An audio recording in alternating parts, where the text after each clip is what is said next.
सन, सूर्य कौन से घर में बैठ के कैसा परिणाम देगा। कुंडली के अंदर 12 घर होते हैं और 12 घरों के अंदर सूर्य के अलग अलग परिणाम होते हैं।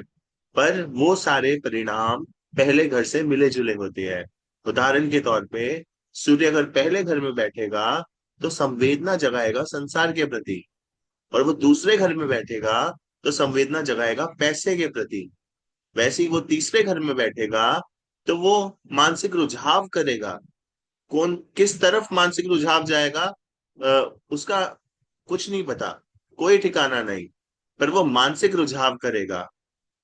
चौथे घर के अंदर अगर सूर्य बैठेगा तो उसका बल परिवार को संयुक्त रखने में आएगा। अगर परिवार को संयुक्त रखना है तो चौथे घर का सूर्य परिवार को संयुक्त रखेगा। पांचवें घर के अंदर अगर सूर्य आएगा तो संतान को तेज के साथ निर्मित करेगा। वही सूर्य अगर छठे घर के अंदर आएगा तो आदमी काम काज के अंदर काफी ज्यादा निपुण होगा। यही सूर्य अगर सातवें घर के अंदर आएगा तो सातवें घर में आने के बाद हमारी जो अर्धांगिनी है, या फिर अगर हम स्त्री है तो जो पुरुष है जिनसे हमारा विवाह होगा, और अगर हम पुरुष है तो जो स्त्री है जिनसे हमारा विवाह होगा, तो उसके साथ व्यवहार में अनबन बनाने में सूर्य का बहुत बड़ा हाथ है। उसी प्रकार से जब वो आठवें घर में आएगा तो आयु में वृद्धि करेगा, संस्कार लाएगा व्यक्ति के अंदर, क्योंकि आठवां घर शरीर की कोशिकाओं के साथ भी जुड़ा हुआ है। नौवे घर के अंदर आएगा तो भाग्य को निपुण करेगा, अर्थात भाग्य को निपुण करने के साथ साथ नवीन बनाएगा। और इसके साथ अगर भाग्य में कुछ रुकावटें आई तो उन रुकावटों का कारण भी सूर्य बनेगा, क्योंकि सूर्य का व्यवहार है वो जिस घर के अंदर बैठेगा उस घर को जलाएगा।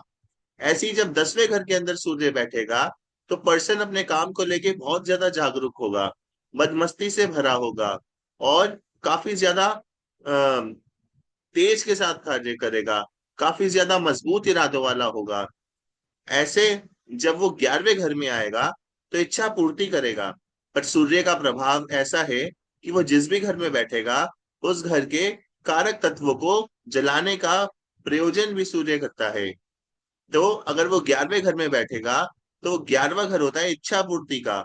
इच्छाओं का दमन करेगा सूर्य, और इच्छाओं की पूर्ति के लिए संस्कार भी निमित्त करेगा। ऐसे में अगर 12वें घर को देखा जाए तो 12वें घर के अंदर जब सूर्य बैठेगा तो वो विदेश यात्रा का है। विदेश यात्रा का अर्थ ये नहीं कि आप विदेश चले जाएंगे, एक अर्थ तो ये भी बनता है, पर दूसरा अर्थ ये है कि आप अपने मस्तिष्क से गमन करेंगे किसी दूर दराज की वस्तु में, आपका मन जो है वो रमा रहेगा। तो जब वो 12वें घर के अंदर बैठेगा तो आपको गमन कराएगा। आप हमेशा कहीं ना कहीं गमन करते रहेंगे। आपकी मानसिकता ऐसी बन जाएगी कि आपको गमन करना है। तो सूर्य जब 12वें घर में बैठेगा तो वो गमन करवाएगा, मन को गमन करवाएगा। सूर्य शौर्य का प्रतीक, सूर्य शौर्य का प्रतीक, तेज का प्रतीक, अहंकार का प्रतीक, ऐसा कहा जाता है। सूर्य से ही शौर्य निर्मित होता है। 9 ग्रहों का शौर्य, 9 ग्रहों में सूर्य सभी ग्रहों का शौर्य बनता है। पर सूर्य जो है अहंकार का भी प्रतीक है, तेज का भी प्रतीक है, ऊष्मा का भी प्रतीक है। सूर्य के साथ जो 4 अवतार जुड़ते हैं वो है, पहला क्रमांक 1, दूसरा शैलपुत्री, तीसरा मतंगी, और चौथा, आप बताइए कौन है चौथा? बुद्धा। तो ये चारों लोगों के संस्कार सूर्य अपने प्रभाव से लेता है और जातक के व्यवहार में डालता है। तो इस प्रकार से सूर्य का व्यवहार रहेगा 12 खानों में। आइए एक कुंडली देखते हैं और उसमें पता लगाते हैं कि सूर्य का क्या व्यवहार होगा। ये कुंडली है आज की। जगह स्थान मैंने दिल्ली डाला हुआ है। आपके सामने फिर से पुष्टि कर देता हूँ आपकी।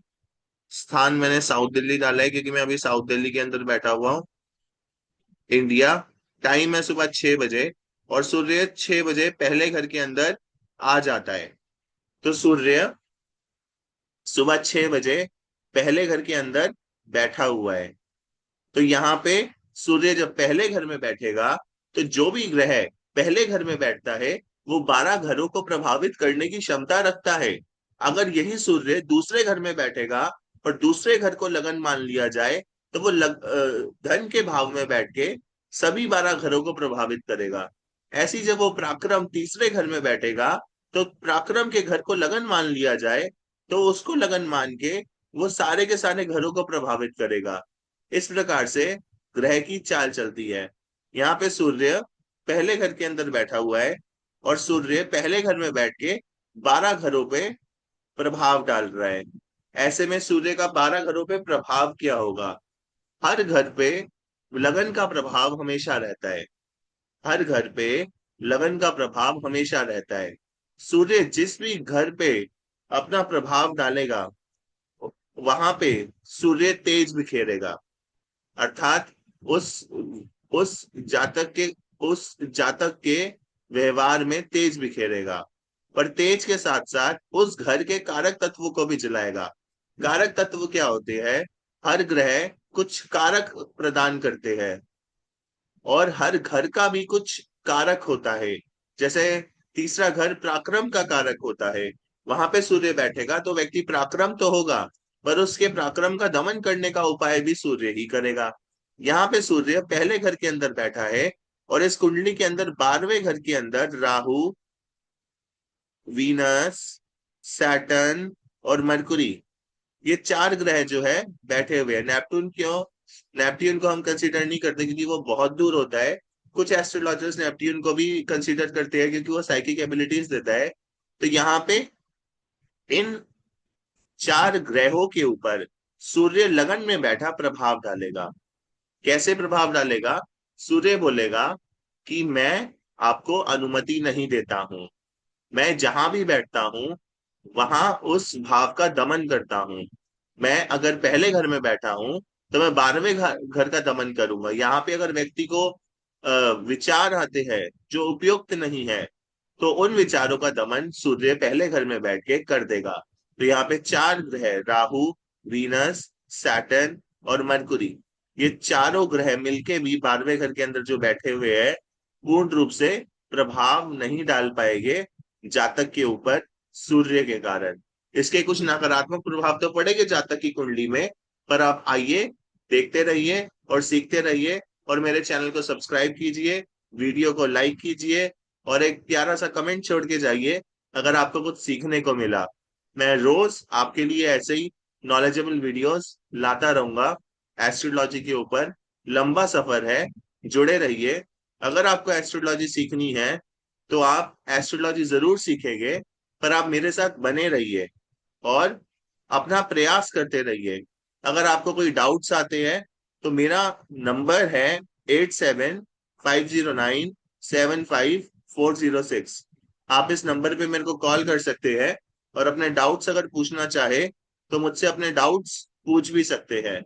चाहे वो वैदिक से हो, लाल किताब से हो, या फिर केपी एस्ट्रोलॉजी से हो, या फिर नक्षत्र नाड़ी से हो, वास्तु से हो, न्यूमेरोलॉजी से हो, या फिर पामिस्ट्री से हो, या आप क्रिस्टल से जुड़े कोई सवाल मुझसे पूछना चाहते हैं, या रुद्राक्ष से जुड़े हुए कोई सवाल मुझसे पूछना चाहते हैं, या कथाओं के विषय में मुझसे कुछ बात करना चाहते हैं, तो मैं अपना नंबर दोबारा बोल देता हूँ, 8750975406। आप मेरे नंबर पे कांटेक्ट कर सकते हैं। एक व्हाट्सएप कर दीजिएगा, मैं आपको रिप्लाई कर दूंगा। उसके बाद ही कॉल कीजिएगा अपॉइंटमेंट लेके। अगर मेरे पास आपकी कॉल आई और आपके पास अपॉइंटमेंट ना हो बात करने की, क्योंकि मेरा समय भी कीमती है, तो मैं आपका कॉल नहीं उठा पाऊंगा। है ना? राधे राधे। तो मिलते हैं फिर किसी वीडियो में। राधे राधे। धन्यवाद आप सबका।